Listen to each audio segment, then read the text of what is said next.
a cone about, I don't know, they were about 3 feet tall or so. I've seen it before. I mean, original stoves. This is an area where there were a lot of camps in here, so it's very, very, very likely that this is the remains of a Sibley stove. Okay, so we are back on the river today, and I think I picked the most gnarly river and spot to come to as far as beaver attacks might go. I've seen tons of beavers on the thought. I just saw one coming toward me on this river. I haven't seen it yet today. I've been here for about half an hour. I'm kind of working my way up through here. As you can see, the water is quite murky. We had some rain not too long ago. The river is actually not too high. It's only up a couple inches, but it's I'm going to try to avoid putting my head underwater today because of all the stuff that floats around after floods. You know, I've talked about that a lot in my videos. And until it clears up just a little bit more, maybe another day or two, I'm going to try to keep my head above water unless I get that perfect signal. Like I said, been here half an hour, haven't found saw that moving over there. So it's a beaver. For those of you who don't know, I got attacked by a beaver not long ago, and I had rabies and I had to get shots, and that wasn't very pleasant, but it wasn't too bad. Anyway, so got my first Civil War target, and I thought I'd share it with you and turn on the camera because I really thought I might not get a video today. Bebopping along here, got a scratchy signal, dug it up, and it is a Civil War mini ball, 58 caliber. See, it's white colored. Now, if it had been in the river its entire life, it'd still be gray, kind of a dark gray. But it's got some patina on it, so that tells me it rolled out of this bank sometime. See a lot of animal tracks here. Those look like muskrats. I've seen some beaver too. I'll show them to you if I run across some more. But it was, you know, up in this dirt on the bank with oxygen could get to it. The oxygen in the air, and it rusted and it turned white, or oxidation. So I've got one fired bullet today. So maybe if we can see a couple interesting things, we'll find a couple more targets. We'll get a video out of it. That's always my hope. So as I've been going along here today, like I said, I've been here about half an hour. I just found that bullet just about a minute ago. And I found a lot of aluminum cans and stuff. So there's some good squeakers in here, but it's hard digging because it's sandy. And but I'm digging as many as I can, but not all of these signals. Lots of iron. I've been finding a lot of modern iron. I decided to dig up a little piece right here by where I found that bullet. Just to see what it was, and it's a piece of barbed wire. So I'm hearing tons of this. I was hearing a lot of little blips. I didn't know if they were square nails or wire, so I figured I'd just dig one up and see. No old iron yet, mostly just modern stuff, probably came down from floods. So we're going to work our way up through here. I have a feeling we might find something good today. And if you're watching this video right now, we probably did. Yeah, we probably did. So I'm still moving along, and I spied a hole over there. It looks like it's got fresh dirt in it, so it's probably a big old beaver hole. I got a signal here. It wasn't the greatest signal, so I didn't get my camera out because I knew it was going to be like right up. I didn't want to go underwater if I can avoid it today. I knew I might have to, and was a good enough signal to do that, so I was going to leave it if I couldn't get it without going underwater. So I didn't turn the camera on because I didn't want you guys to think I was too wimpy. But I found something. I should have turned the camera on, I guess. Even though I can't do any underwater work, at least not much. Right there, right at my maximum depth for today, is a Civil War bullet. Yeah, so that's a beauty right there. You can see it's got a lot of gray on it. A little bit of white though, so who knows, it could have washed out of the bank at some point. But it's definitely a dropped one. So this would be a good area right here to keep looking around. If I, get another bullet signal in here, I'll at least show you the signal. I can't really get any underwater action for you guys, but I'll give you some action of some sort. I have an interesting little signal I want to share with you guys. I was moving along and I got that patch where there's a lot of iron. It wasn't like artillery shell iron or musket iron, but it was different than what I've been here. So I got the magnet out and started poking around. I scuffed it with my feet because I have boots on. I'll show them to you. And to kind of move some of the soil off so I wouldn't have to do it with my fingers. And I'm still getting that iron signal, but now I've got a really good squeak that's just above it that I probably kicked with my foot. Suspecting there's probably a bullet in there with some fence wire, but here's some of the iron I was hearing right here. It just sounded a little different than the fence wire that I was hearing. So we're going to get that in the magnet in a minute, but I got the squeak now, just right there. So that's a nice little squeak. That's probably a bullet right there. I'll probably have to put you away because I can't really. Oh, let me try something. Hopefully you're not too cattywampus. I just set you up on the boat. Let's try to grab some of this iron first, see what it is.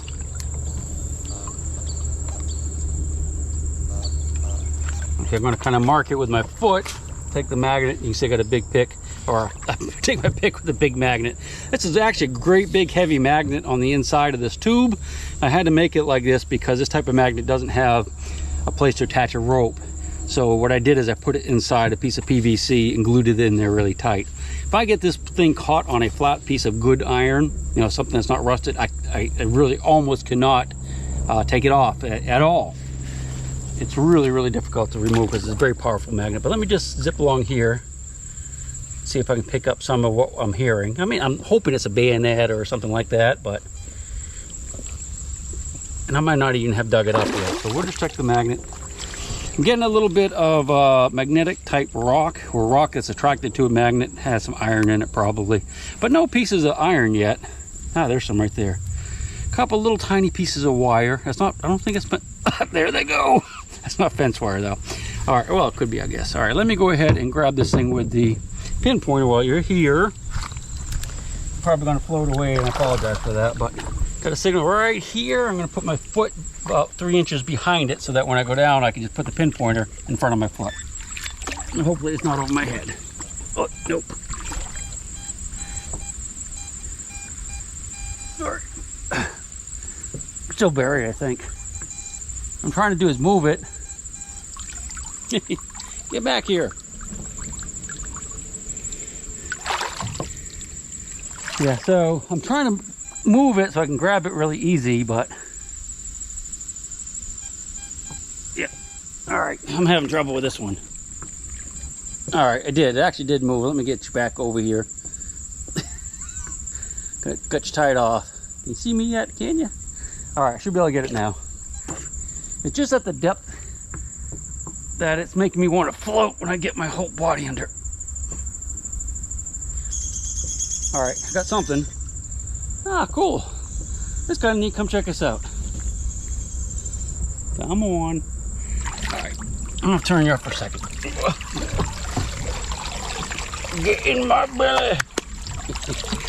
All right, here's what we have. We have a big blob of melted lead.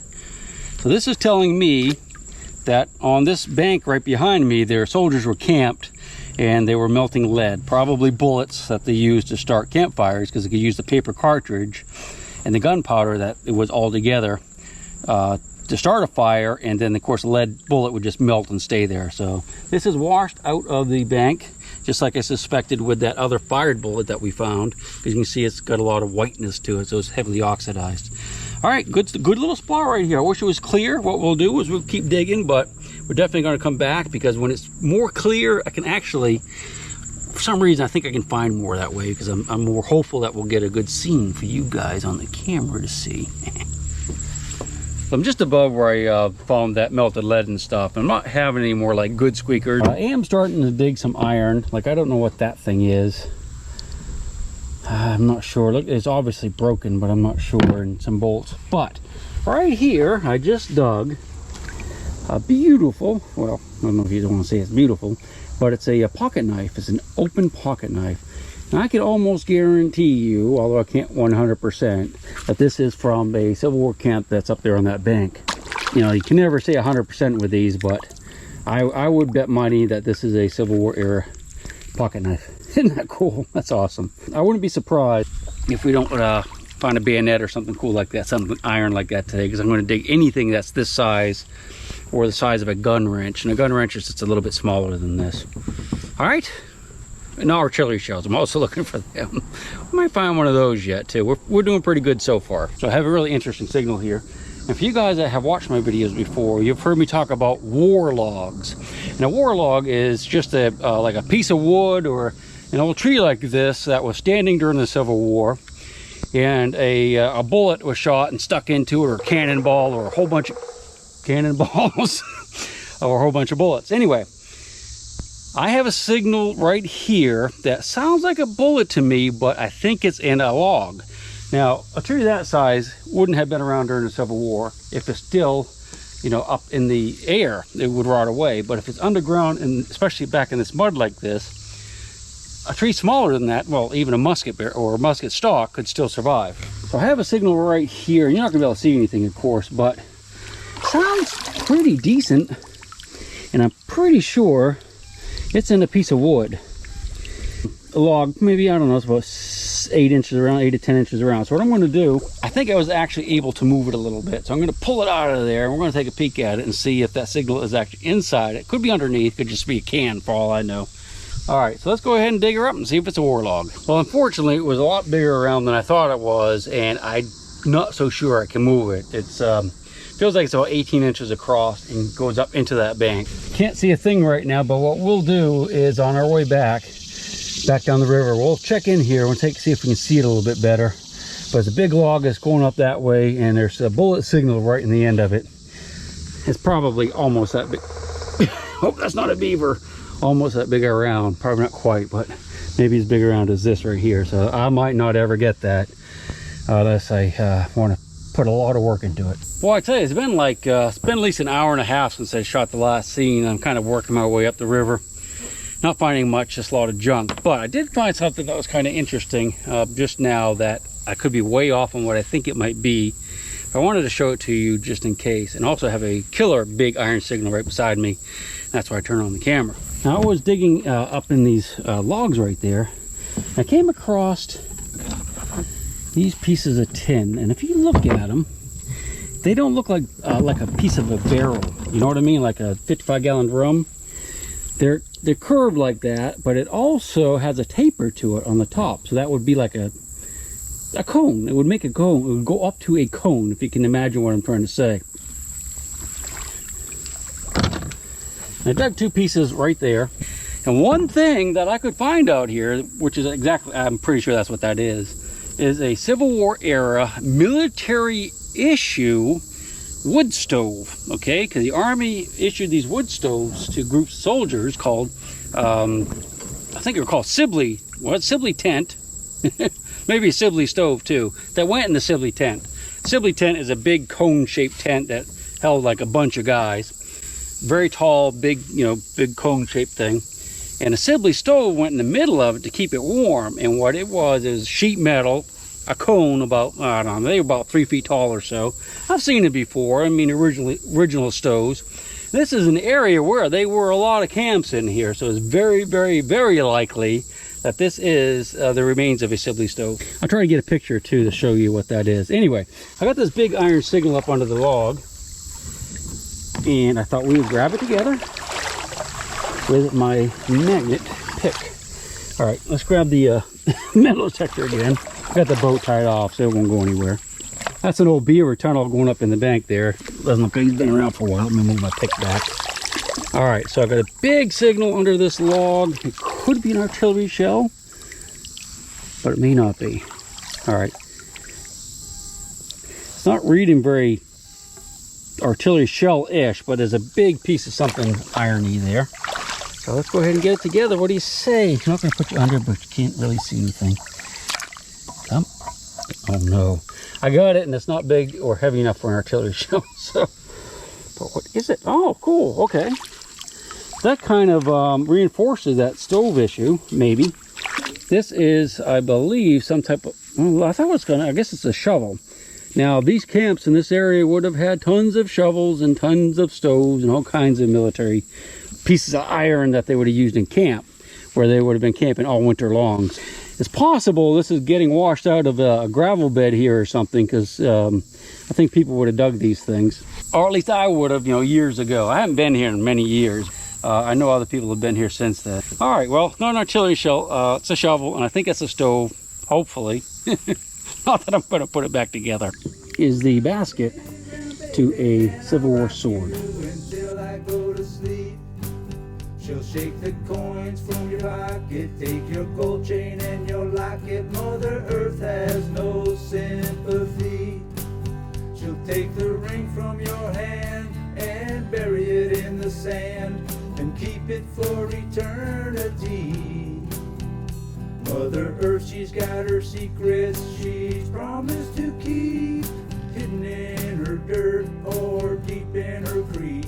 Mother Earth, she ain't saying exactly what she's saving, where it is. Mother Earth, you are my lady, my big round baby. I'll rock you until I go to sleep. She don't care if you're dying, or if you're living, or somewhere in between.